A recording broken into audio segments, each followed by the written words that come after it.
അപ്പോൾ എല്ലാ കൂട്ടുകാർക്കും നമ്മുടെ രാജസ്ഥാൻ ട്രിപ്പിലെ പുതിയൊരു വീഡിയോയിലേക്ക് സ്വാഗതം. നമ്മളിപ്പോൾ കഴിഞ്ഞ എപ്പിസോഡിൽ നമ്മൾ ജോധ്പൂർ ഫോർട്ട് കണ്ടാണ് നിർത്തിയത്. അപ്പോൾ നമ്മളിപ്പോൾ കാണാൻ പോകുന്നത് ജസ്വന്ത്വാഡയാണ്. അപ്പോൾ ജസ്വന്ത്വാഡയിലെ കാഴ്ചകളിലേക്ക് എല്ലാ കൂട്ടുകാർക്കും ഒരിക്കൽ കൂടി സ്വാഗതം.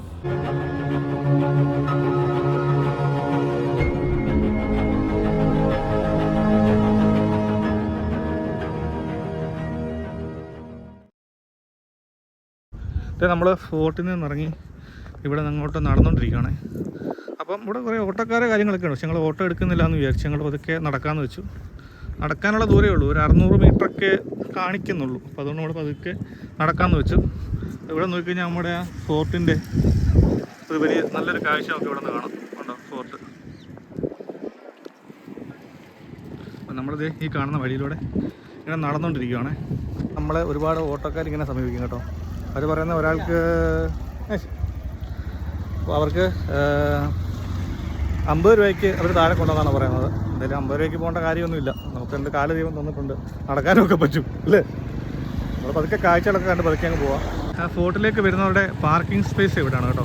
വണ്ടിയിൽ ഇവിടെ വന്നിട്ട് ഫോർട്ടിൽ നമ്മൾ ഇങ്ങനെ വണ്ടി മോളിൽ പോയി ആളെ ഇറക്കിയിട്ട് ആ വണ്ടി തിരിച്ചു കൊണ്ടുവന്ന് ഇവിടെ മോളിൽ പാർക്ക് ചെയ്യും. പാർക്കിങ്ങിനൊക്കെ നല്ല സ്പേസ് ഉണ്ട്, ഇഷ്ടംപോലെ സ്പേസ് ഉണ്ട്. നമ്മൾ നടന്നു പോകുമ്പം നമ്മുടെ അടുത്ത് ആദ്യം ചോദിക്കുന്ന ആൾ തന്നെ നമ്മളൊരു 10 മീറ്റർ മുന്നോട്ട് മാറുമ്പോൾ പിന്നെയും മുമ്പിൽ വന്നിട്ട് ചോദിക്കും. അപ്പോഴും നമ്മൾ റേറ്റ് കുറയും. പിന്നെയും നമ്മൾ 10 മീറ്റർ മുന്നോട്ട് മാറുമ്പോൾ അവർ തന്നെ പിന്നെയും കറങ്ങി തിരിച്ച് പിന്നെയും വരും, പിന്നെയും ചോദിക്കും, പിന്നെ റേറ്റ് കുറയും. ഇപ്പം ചോദിച്ചു കഴിഞ്ഞാൽ ഈ ദൂരം കുറയുന്നുണ്ട് എന്ന് പറഞ്ഞാലും ആകെ ഒരു 650 മീറ്റർ താഴെ ഉള്ളൂ അങ്ങോട്ടുള്ള ദൂരം. 15 100 200 50 ഓരോ റേറ്റാണ്. Okay, Rao Jodha desert rock പാർക്കിൻ്റെ ഭാഗങ്ങളാണ് കേട്ടോ. അപ്പോൾ അത് മുകളിൽ നിന്നിട്ട് ഇങ്ങനെ താഴെ വരെയുണ്ട്. കുറേയേറെ സസ്യങ്ങളും അതുപോലെ മരങ്ങളും ഔഷധ സസ്യങ്ങളൊക്കെ ഇവിടെ നഴ്സറി വളർത്തുന്നുണ്ട്. അതുകൊണ്ട് എത്ര ഹെക്ടറാണ് ഇത്? 72-80 ഹെക്ടറിലാണ്ട് 72 ഹെക്ടറിലാണ് ഈ ഒരു റോക്ക് പാർക്ക് വ്യാപിച്ച് കിടക്കുന്നത്. നമ്മൾ മുകളിൽ നിന്ന് കോട്ടയം നോക്കി കഴിഞ്ഞാൽ അത് കാണാൻ പറ്റും, പക്ഷേ അന്നേരം എനിക്ക് പറയാൻ പറ്റിയില്ല. അപ്പോൾ അതിനും എന്തായാലും ഈ സംഭവം വെച്ചാൽ വരണ്ട ഭൂമിയിലൊക്കെ മരുഭൂമി വളരുന്ന പല സസ്യങ്ങളാണ് ഇവിടെ. അങ്ങനെയുള്ള കാര്യങ്ങളാണ് വെച്ചിട്ട് പ്രത്യേകം സജ്ജീകരിച്ച സ്ഥലം. ഇവിടെ വലിയൊരു പ്രതിമ കാണാം കേട്ടോ. അപ്പോൾ അത് കുതിരപ്പുറത്തിരിക്കുന്ന റാവു ജോധയുടെ പ്രതിമയാണ്. അപ്പോൾ അത് ഈ റാവു ജോധയുടെ പേരിൽ നിന്നാണ് ജോധ്പൂർ എന്ന പേര് വന്നത്. ഞങ്ങൾ എന്തായാലും ജോധ്പൂർ നഗരത്തിൻ്റെ സ്ഥാപകൻ റാവു ശില്പിയുടെ പ്രതിമ കാണാൻ പോവാണ്. റാവു ജോധയുടെ പ്രതിമയാണ്. നല്ലൊരു പ്രതിമയല്ലേ, ഉണ്ടോ? നല്ല ബ്ലൂ ബാക്ക്ഗ്രൗണ്ടിൽ കുതിരപ്പുറത്തിരിക്കുന്ന ഇരിപ്പ് ഉണ്ടോ?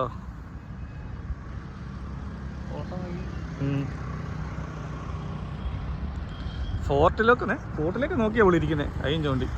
നമ്മുടെ ഫോർട്ട് കണ്ട് അവിടെ കാണുന്നു. വരാങ്കൽ ഫോർട്ട് അവിടെ ഉണ്ട്, റാവു ജോധയുടെ പ്രതിമ അവിടെ ഉണ്ട്. അപ്പോൾ നമ്മളാ പ്രതിമയുടെ കുറച്ച് കാഴ്ച നമ്മൾ അടുത്തോട്ട് ഇന്നും നോക്കാം അല്ലേ. നമ്മളെന്തായാലും ജോധാജിയെ വിടാൻ താല്പര്യമില്ല. ഫോട്ടോ ഞങ്ങൾ എടുത്ത് തകർക്കുകയാണ്. സൂക്ഷിച്ച് നടന്നൊരു പണി കിട്ടുന്നുണ്ടോ? നല്ല കൂർത്ത മുനകളാണ് ഇവിടെ ആയിരിക്കും. അത് സൂക്ഷിച്ച് നടന്നില്ലെങ്കിൽ 8ൻ്റെ പണി കിട്ടും. ഇത് നോക്കി, ഈ ഒരു ജോധ്പൂർ നഗരത്തിൻ്റെ പശ്ചാത്തലത്തിൽ റാവു ജോധ ഇരിക്കുന്നത്, അതും ഈ ഫോർട്ടിലേക്ക് നോക്കി. എന്താ അല്ലേ, ഇത് രാജസ്ഥാനിൽ ഞങ്ങൾ ആദ്യമായിട്ട് എക്സ്പ്ലോർ ചെയ്യുന്ന സിറ്റി എന്ന ഒരു അറ്റാച്ച്മെന്റ് ഇനിയും ജോധ്പൂരിനോട് ഞങ്ങൾക്ക് ഉണ്ടായിരിക്കും അല്ലേ. ഒരു നഗരം മൊത്തം കാണുക പറഞ്ഞാൽ രാജസ്ഥാനിൽ പല സ്ഥലങ്ങളും ടച്ച് ചെയ്തത്, പക്ഷേ ജോധ്പൂരിൽ ഇറങ്ങിയാണ് ഞങ്ങൾ ഇത്രയൊന്ന് കാണാനും ഒന്ന് പരിചയപ്പെടാനൊക്കെ ശ്രമിച്ചത്. അതെ. അപ്പോൾ എന്തായാലും നമ്മൾ ഇന്ന് രാത്രിയോടെ നമ്മളെ ജോധ്പൂരിനോട് വിട പറയും. അതിനു മുമ്പ് നമുക്ക് ജസ്വന്ത്വാഡ ഒന്ന് കാണണം. നമ്മുടെ ഇനി കുറച്ച് ദൂരം കൂടെ പോയാൽ മതി. നമുക്ക് ബാക്കിയുള്ള ആൾക്കാരൊക്കെ പോകുന്നുണ്ട്. ഇങ്ങനെ അടുത്ത് തന്നെയാണ്. അവിടെ പോയിട്ട് നമുക്കതൊന്ന് കാണണം. ഇപ്പോൾ പോകുന്ന വഴിക്ക് ഇതുപോലെ ഈ ഒരു പ്രതിമ കണ്ടുകൊണ്ട് നമ്മൾ ഇവിടെ നിർത്തിയതാണ്. അപ്പോൾ അടിപൊളിയൊരു വ്യൂ ആണ് കേട്ടോ ഇവിടെ നിന്നുള്ള. ഈ പ്രതിമ സ്ഥാപിച്ച സ്പോട്ടൊന്നും പറയാതിരിക്കാൻ വഴിയില്ല. കറക്റ്റ് ആ ഫോർട്ടും ഈ ജോധ്പൂർ നഗരം എല്ലാം കൂടെ വരുന്നൊരു സ്ഥലത്ത് അടിപൊളിയാണ്. അപ്പോൾ ഇവിടെ വന്ന് നമ്മുടെ ഒരു ഫ്രണ്ട് നമ്മൾ പരിചയപ്പെട്ടു. ഫ്രണ്ടെന്ന് വെച്ച് കഴിഞ്ഞാൽ നമ്മൾ ഇവിടെ വെച്ച് പരിചയപ്പെട്ടാണ്. സന്ദീപ് ചേട്ടനാണ്. അപ്പോൾ അദ്ദേഹം ഞങ്ങൾ ഫോട്ടോസൊക്കെ ഇട്ട് നല്ല കമ്പനിയായി വീട്ടിലൊക്കെ ചെല്ലാൻ मेरी फोटो खींची, बहुत बहुत धन्यवाद। मैं खुश हो गया आपसे मिलकर, बहुत बहुत धन्यवाद। താങ്ക് യു എന്തായാലും നല്ലൊരു പണിയാണ് കിട്ടി. നിങ്ങൾ നല്ല മനുഷ്യർ, നിങ്ങൾ എന്നെ അവിടെ പെടുത്തിയിട്ട് മൊബൈലും പിടിക്കുക ഓടിക്കളഞ്ഞ് നമുക്കെന്താ വിഷമം പോലെ ഒരെണ്ണം എടുത്ത് നോക്കിയപ്പോൾ ഇങ്ങനെ കാണുന്നില്ല, ഇങ്ങനെ ഞാൻ ആ സമയം കൃത്യമായിട്ട് escape ആയി. പക്ഷേ ഇതൊന്നും കുഴപ്പമൊന്നുമില്ല. ഹിന്ദി അറിയാന്നുണ്ടെങ്കിൽ കുഴപ്പമില്ല. അതുകൊണ്ടാണ് ഞാൻ പറഞ്ഞ ഹിന്ദി പുള്ളിക്ക് മനസ്സിലായി, പുള്ളി പറഞ്ഞ ഹിന്ദി എനിക്ക് മനസ്സിലായി. ഫോട്ടോ പുള്ളി തെക്കോട്ട് എടുക്കാൻ പറയുമ്പോൾ വടക്കോട്ട് നോക്കി നമ്മൾ ഫോട്ടോ എടുക്കും. അതല്ല, നമ്മുടെ ചുണ്ട് നമുക്ക് തണുപ്പടിച്ചിട്ട് ചുണ്ട് ഇടാൻ തുടങ്ങി. ഒരു ലിബാം എടുത്ത് ഞാനും പറട്ടെ കേട്ടോ, ഇല്ല പ്രശ്നം. നമ്മൾ ഇതുവരെയായിട്ട് നമ്മൾ കുറച്ചേരായിട്ട് പറയുവാണ് നമ്മൾ ജസ്വന്തോടെ പോകുന്നത്, ഇതുവരെയായിട്ട് നമ്മളങ്ങ് ചെന്നിട്ടില്ല. ഇങ്ങനെ ഓരോ പരിപാടിയും കൊണ്ടിരിക്കുകയാണ്. അതെ നമ്മളിപ്പോൾ ആവാറായി. ഇവിടെ ഇറക്കാൻ എന്തൊരു ഉറക്കമോ ഇത്. ഇവിടെ നോക്കിയേ, ഒഴുത്തിനിവിടെ നിന്ന് പാറ ഇതിൻ്റെ അകത്ത് വന്നിട്ട് ഈ വെയിലത്ത് ആണോ പെങ്കൊച്ചാണോ? പോട്ടടി പോട്ടെ. അത് നല്ല ഉറക്കം കേട്ടോ, ആ ചൂടത്ത് തല വെച്ചിട്ടേ. ഈ തണുപ്പൊക്കെ രാവിലെ ഉണ്ടായിരുന്നുണ്ടായിരിക്കും അല്ലേ. ദേ നമ്മളെ വന്ന ഓട്ടക്കറി കിടക്കുന്നുണ്ടോ, നിങ്ങൾ കണ്ടല്ലേ നമ്മൾ വന്ന ദൂരം. എന്തോ അവിടെ നിന്ന് ഇത്രയും കറങ്ങി ഇവിടെ വരുന്നതിനാണ് അവന്മാർ 50, 25, 100, 150 ഒക്കെ പറഞ്ഞു പോയത്. എന്നിട്ട് ഉമ്മല എവിടെ വന്ന് കിടക്കുവാണ്. അത് പിന്നെ അവരുടെ ജീവിതത്തിൻ്റെ പ്രശ്നമാണ്, നമുക്ക് പറഞ്ഞിട്ട് കാര്യമൊന്നുമില്ല അല്ലേ. അതൊക്കെ ജീവിക്കണമെങ്കിൽ ഇതുപോലെ ആൾക്കാരെ നിന്ന് ടൂറിസ്റ്റുകളിൽ നിന്ന് പൈസ വരണം, അല്ല അവർക്ക് ജീവിക്കാൻ പറ്റത്തുള്ളൂ. അത് നമുക്ക് പറഞ്ഞിട്ട് കാര്യമൊന്നുമില്ല. നമ്മൾ മാക്സിമം നമ്മളെ മറ്റുള്ളവരെ മുതലാക്കാതെ നമ്മൾ ശ്രമിക്കണം. അപ്പോൾ നമ്മുടെ പിന്നിൽ കാണുന്നതാണ് ജസ്വന്തോട. അപ്പോൾ ഈ ജസ്വന്തോടയെ പറ്റി പറയുവാണെങ്കിൽ മഹാരാജാവായ സർദാർ സിംഗ്, അദ്ദേഹത്തിൻ്റെ പിതാവായിരുന്ന മഹാരാജ ജസ്വന്ത് സിംഗ് രണ്ടാമൻ്റെ സ്മരണയ്ക്കായിട്ട് നിർമ്മിച്ച ഒരു ശവകുടീരമാണ് ശരിക്കും ഇത്, ഈ ജസ്വന്തോട. മക്രാന മാർബിളാണ് ഇത് നിർമ്മിച്ചിരിക്കുന്നത്. ഈ മക്രാന എന്ന് പറഞ്ഞ പട്ടണത്തിൽ നിന്ന് എടുത്ത ഈ മാർബിളാണ് ഇതിൽ ഉപയോഗിച്ചിരിക്കുന്നത്. നമ്മുടെ ആഗ്രയിലെ ഈ പറഞ്ഞ താജ്മഹല്, കൊൽക്കത്തയിലെ വിക്ടോറിയ മെമ്മോറിയലൊക്കെ അങ്ങനെയുള്ള പ്രധാനപ്പെട്ട സ്ഥലങ്ങളിലൊക്കെ ഉപയോഗിച്ചിരിക്കുന്നത് ഇവിടുത്തെ. അതുകൊണ്ട് തന്നെ ഫേമസ് ആയിട്ടുള്ള ഒരു മാർബിളാണ് ഇവിടുത്തെ. അതെ അതെ, ഇതൊരു ഈ വെട്ട പഠിക്കുമ്പോണ്ടല്ലോ ഈ മക്രാന മാർബിളിന് ഒരു പ്രത്യേക തിളക്കമാണ്. ടിക്കറ്റ് കയറി ഇങ്ങോട്ട് തന്നില്ലേണോ? ഓക്കെ. അപ്പോൾ നമ്മൾ നടന്ന് ജസ്വന്തോട കാണാൻ വേണ്ടിയിട്ട് പോവാണ്. അപ്പോൾ ഇവിടെ ഏത് ടൂറിസ്റ്റ് കേന്ദ്രങ്ങളിൽ പോയാലും ഒരു രാജസ്ഥാനി സംഗീതം മുഴങ്ങുന്നുണ്ടല്ലേ, ശ്രദ്ധിച്ചോ? ഫോർട്ടിൽ പോയപ്പോഴും ഫോർട്ടിലും പല സ്ഥലങ്ങളിലും ഇതുപോലെ ഉണ്ട്. ഇവിടെ വന്നപ്പോഴും ഇവിടെ നമ്മുടെ ദൂരെ തന്നെ ഒരു മ്യൂസിക് കേൾക്കുന്നുണ്ട് കേട്ടോ എൻ്റെ അത്. പക്ഷെ നല്ല തെളിഞ്ഞുള്ളൂ അല്ലേ, തെളിഞ്ഞുള്ള. ഓഹോ, 2 പേർക്ക് കൂടെ 60 രൂപ അല്ലേ, 30 രൂപയാണ് ഒരാൾ പ്രവേശന ഫീസ്. നമ്മളിവിടെ ടിക്കറ്റ് മേടിച്ച് ഒരാൾക്ക് 30 രൂപയാണേ. എന്താണ് ഡിസ്കൗണ്ട് ആണോ?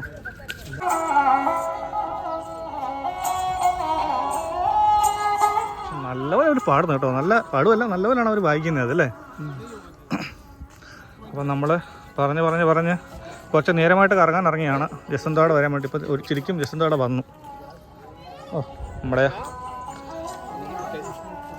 താഴെ പോയി, നിങ്ങൾ കവർ കിട്ടോ, അല്ലെങ്കിൽ എൻ്റെ ഒന്ന് പോകാം. നമ്മളെന്തെങ്കിലും ഈ സ്റ്റെപ്പിലൂടെ മുകളിലോട്ട് കയറുവാണ്. കയറി നമ്മൾ അവിടെ വന്നേക്കുവാണ്. അപ്പോൾ നമ്മൾ മുമ്പേ പറഞ്ഞ പോലെ തന്നെ മഹാരാജ സർദാർ സിംഗ് തൻ്റെ പിതാവായ മഹാരാജ ജസ്വന്ത് സിംഗിൻ്റെ രണ്ടാമൻ്റെ സ്മരണയ്ക്കായി നിർമ്മിച്ച ഒരു ശവകുടീരമാണ് ഈ ജസ്വന്തോട എന്ന് പറയുന്നത് കേട്ടോ. മനോഹരമായൊരു പൂന്തോട്ടം അല്ലേ, നല്ല മനോഹരമായിട്ട് അത് ചെത്തി മിനുക്കി നല്ല വൃത്തിയാക്കിയിട്ടാണ് ഈ പൂന്തോട്ടം അവർ നോക്കുന്നത്.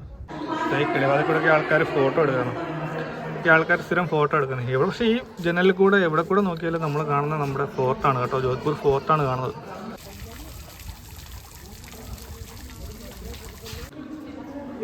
അപ്പോൾ ഈ ഫോർട്ട് സന്ദർശിക്കുന്ന പല ആൾക്കാരും ഇവിടെയും വന്ന് സന്ദർശിക്കുന്നുണ്ട് കേട്ടോ. ഇവിടെ കാഴ്ചകൾ കാണാൻ വേണ്ടിയിട്ടൊക്കെ എല്ലാവരും ഇവിടെ വരുന്നുണ്ട്.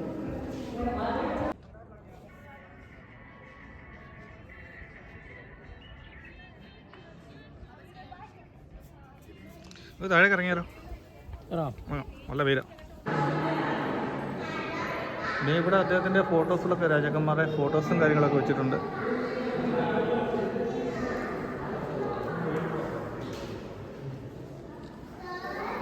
ആ മെതിയടിയൊക്കെ അവരുപയോഗിച്ചിരുന്ന മെതിയടിയൊക്കെയാണ് അവിടെ വെച്ചേക്കുന്നത്. വീഡിയോ കാണുമെന്ന് അറിയില്ല, ഫോട്ടോയുടെ താഴെ അവർ വെച്ചിട്ടുണ്ട്.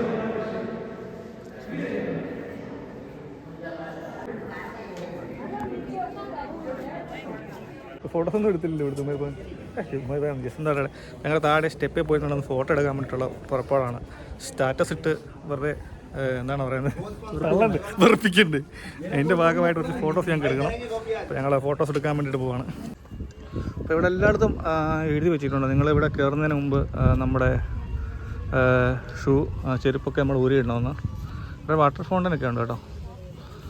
വൈകിട്ടൊക്കെ വന്നിരിക്കുന്ന സ്ഥലമായിരിക്കും അല്ലേ? വൈകിട്ട് തണലൊക്കെ സ്ഥലമാണ്. വൈകിട്ട് ഈ ഒരു ജോസ്പൂരിൻ്റെ ഒരു വ്യൂ ഒക്കെ ഇവിടെ കിട്ടുന്നുണ്ട്. അപ്പം വൈകിട്ടൊക്കെ വന്നിരിക്കാനൊരു നല്ല സ്ഥലമാണെന്ന് നമുക്ക് തോന്നുന്നു. ജസ്വന്ത് സിംഗ് രണ്ടാമൻ്റെ ശവകുടീരം കൂടാതെ ഇന്ന് വെളിയിൽ തന്നെ ഒരു 4 ശവകുടീരങ്ങളുണ്ട്. അതും എല്ലാം മാർബിളിലാണിത് പണിയെടുപ്പിച്ചിരിക്കുന്നത്. അപ്പോൾ ഇവിടെ കയറുമ്പോഴത്തേക്കും പ്രത്യേകം അവർ എഴുതിയിട്ടുണ്ട്, ഷൂ ഊരി വെച്ചിട്ടേ കയറാവുള്ളൂ. അപ്പം ഞങ്ങൾക്ക് ഇനിയിപ്പം രണ്ടാമത് ഷൂ ഊരാൻ കഴിയാത്തത് കൊണ്ട് ഞങ്ങളെല്ലാം വെളിയിൽ നിന്ന് പകർത്തുവാണ്. പക്ഷെ അത് കൂടാതെ തന്നെ എല്ലാത്തിൻ്റെയും ഈ പറഞ്ഞ മുന്നിൽ തന്നെ ചെറിയ ചെറിയ ഓരോ ഈ പറഞ്ഞ കുടീരങ്ങൾ പോലെ ഇട്ടിരിക്കുന്നത്. ഇനി അതിൻ്റെ പാട്ടായിട്ടുള്ളതാണോ ഇനി മറ്റാരുടെയെങ്കിലും ആണോ എന്നറിയത്തില്ല. അപ്പം എന്തായാലും നല്ല മനോഹരമായിട്ടാണ് ചെയ്തിരിക്കുന്നത്. എല്ലാം നല്ല രീതിയിൽ ചെടികളൊക്കെ നട്ട് വളർത്തിയിട്ടുണ്ട്, നല്ല രീതിയിൽ പരിപാലിച്ചിട്ടുണ്ട്, അത് വെട്ടി ഒതുക്കി നന്നായിട്ട് വെച്ചിട്ടുണ്ട്. അത് തന്നെ ഭയങ്കരമായിട്ട് നമുക്ക്. പിന്നെ കൂടാതെ തന്നെ ഇവിടെ നല്ലൊരു ആമ്പലിൻ്റെ കുളമുണ്ട്. നല്ല രീതിയിലാണെങ്കിൽ അവർ ആളുകൾ ഇറങ്ങാതിരിക്കാൻ അല്ലെങ്കിൽ കൈയിട്ട് പറിക്കാതിരിക്കാൻ ഒരു വലയൊക്കെ ഇട്ട് നന്നായിട്ട് സൂക്ഷിച്ച് വെച്ചിട്ടുണ്ട് അവർ. ഇനി നമ്മുടെ പ്രധാനപ്പെട്ട ഒരു ഐറ്റം വെള്ളം കൂടിയാണ്. വെള്ളം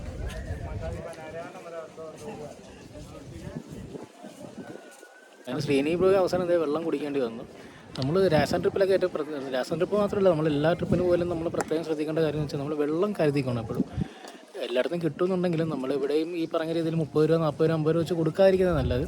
നമുക്ക് ഒട്ടുമിക്ക ഈ പറഞ്ഞ നമ്മൾ പോയ എല്ലാ സ്ഥലങ്ങളിലും അവിടെ തന്നെ വെള്ളം, ശുദ്ധമായിട്ടുള്ള ജലം കിട്ടുന്നുണ്ട്. നമ്മൾ ആ ഒരു കുപ്പിയിലങ്ങ് എടുത്താൽ മതി.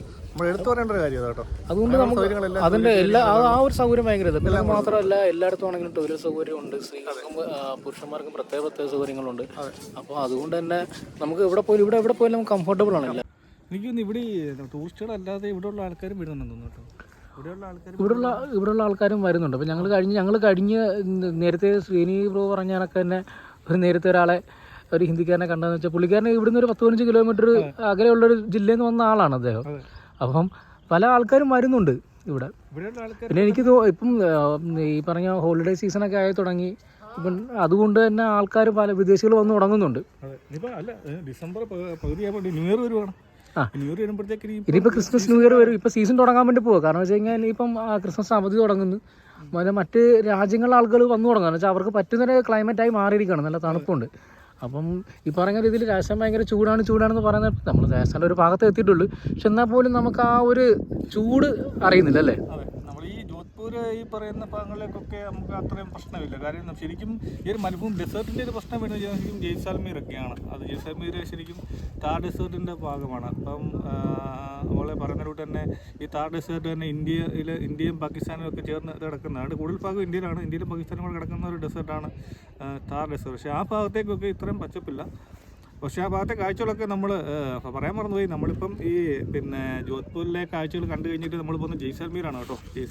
ജയ്സാൽമീരിൽ നമ്മൾക്ക് പോയിട്ട് കൊറിയയിലൊക്കെ പോകണം. അപ്പം നമ്മൾ കൊറിയയിൽ നമ്മൾ ബാദൽജിയുടെ ഹൗസിലാണ്. അപ്പം നെറ്റിലൊക്കെ നിങ്ങൾക്ക് നോക്കി അറിയാം. ഈ കൂടുതൽ പോകുന്ന ആൾക്കാരൊക്കെ കൂടുതലും ഈ അവിടെ പോയിട്ട് വലിയ ടെൻ്റൊക്കെ അടിച്ചിട്ട് ഒരുപാട് ആൾക്കാർ കൂടി അവിടെ പാട്ടും ഡാൻസും ഒക്കെ നടത്തി ഒരു മരുഭൂമി ചെന്നിട്ട് താമസിക്കുന്ന ഒരു ഏർപ്പാടാണ്. അവിടുത്തെ ഒരു ക്യാമ്പുകൾ അങ്ങനെയാണ് ചെയ്യുന്നത്. പക്ഷേ നമ്മളെ സംബന്ധിച്ച് നമ്മൾ പോകുന്നത് അതൊന്ന് ആസ്വദിക്കാൻ വേണം. അപ്പം ഇവിടെ പോയിട്ട് അവിടെ ഇത്ര ആഘോഷമായിട്ടില്ലെങ്കിൽ ഭയങ്കര ഉത്സവ പ്രതീതിക്ക് താമസിക്കുക എന്ന് പറഞ്ഞു കഴിഞ്ഞാൽ അതിൻ്റെ ഒരു ഫീൽ കിട്ടില്ല. അതുകൊണ്ട് ഞങ്ങൾ ബാദൽജിയെ വിളിച്ചു. ഞങ്ങൾക്ക് രണ്ടുപേർക്കും ഹിന്ദി ഞങ്ങൾ വളരെ പുറകിലാണ്. ഹിന്ദി എന്നല്ല, ഇംഗ്ലീഷും പുറകിലാണ്. എല്ലാവരും പറയാമല്ലോ. ഞങ്ങൾ അത്യാവശ്യം പറഞ്ഞ് പിടിച്ചൊക്കെ അവിടെ വരുന്നത്. നമുക്ക് ഈ പോയി സ്ഥലങ്ങൾ കാണാനുള്ള ആഗ്രഹം കൊണ്ട് തന്നെയാണ് നമ്മൾ വരുന്നത്. അപ്പോൾ അങ്ങനെ വന്ന് അദ്ദേഹത്തെ വിളിച്ചു. അദ്ദേഹം വിളിച്ചിട്ട് ഞങ്ങൾക്ക് പറഞ്ഞ റൂം വേണ്ട, ഞങ്ങൾക്ക് ഇതുവരെ ഡെസേർട്ടിൽ കിടന്നാൽ മതി എന്ന് പറഞ്ഞു. അദ്ദേഹം ഇന്ന് ബാലജി വിളിച്ചപ്പോൾ ബാലജി പറഞ്ഞു നിങ്ങൾ നാളെ വരാൻ പറഞ്ഞു. അങ്ങനെയുണ്ടെങ്കിൽ നാളെ എന്ന് പറഞ്ഞു കഴിഞ്ഞാൽ ഇന്നിപ്പോൾ നമ്മൾ ഈ ഷൂട്ട് ചെയ്യുന്നത് ചൊവ്വാഴ്ച അല്ലേ? ചൊവ്വാഴ്ചയാണ്. അപ്പോൾ അങ്ങനെയാണെങ്കിൽ ബുധനാഴ്ച. അപ്പോൾ ഈ വീഡിയോ വരുന്നതൊക്കെ കഴിഞ്ഞിട്ട് ചിലപ്പം വളരെ താമസിച്ചായിരിക്കും. ഞാൻ പറഞ്ഞതാണ്.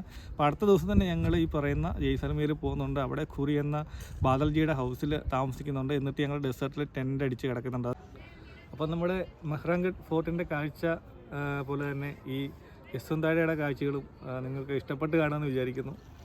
അപ്പോൾ നമ്മളിനിയും ഇവിടെ നിന്ന് താഴേക്ക് പോവുകയാണ്. അപ്പോൾ ഇനിയും പ്രത്യേകിച്ച് കുറച്ച് സ്ഥലങ്ങൾ കാണാൻ പ്ലാനുണ്ട്. താഴെ ചെന്ന് കഴിഞ്ഞിട്ട് വല്ലതും കഴിക്കണം. നമ്മൾ ഭക്ഷണം കഴിച്ചിട്ടില്ല അല്ലേ, ഞങ്ങളൊന്നും കഴിച്ചിട്ടില്ല. ശരിക്കും പറഞ്ഞാൽ രാവിലെയുള്ള കഴിപ്പ് മാത്രമേ ഉള്ളൂ, ചെറിയ ലൈറ്റായിട്ട് കഴിച്ചതേ ഉള്ളൂ. അപ്പോൾ അതുകൊണ്ട് ഇനിയും താഴെ പോയിട്ട് ഭക്ഷണം എല്ലാം കഴിക്കണം. കഴിച്ചിട്ട് നമ്മൾ ബാക്കി കുറച്ച് സമയം കൊണ്ടുണ്ട് ആ സമയങ്ങളിൽ മാക്സിമം നമുക്ക് കാണാൻ ശ്രമിക്കണം. അപ്പോൾ നല്ല നല്ല കാഴ്ചകളാണ് ഇനിയിപ്പം നമ്മുടെ രാജസ്ഥാൻ ട്രിപ്പിൽ വരാനിരിക്കുന്നത്. അപ്പോൾ എല്ലാവരും വീണ്ടും സപ്പോർട്ട് തുടരുക. നന്ദി.